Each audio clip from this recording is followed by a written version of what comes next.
Hasinda jonga tu shong na marnga ka berthei ayu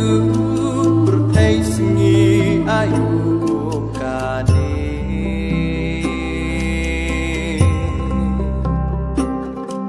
kabam belwet yam sim jonga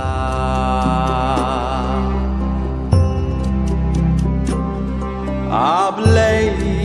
ka eban berkat ya jing im shadow kan boy sha e kan boy ken kumni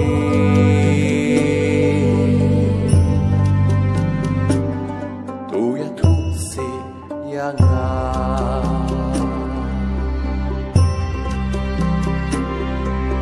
buồn chinh bạc la chinh im buồn riêu chinh im bom la bát giang ha kỳ lên tia ai ba buồn nakisya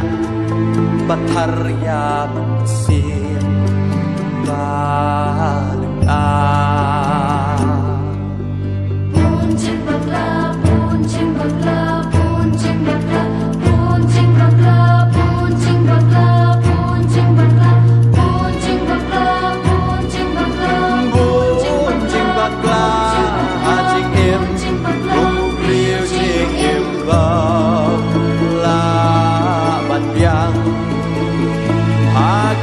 lên tia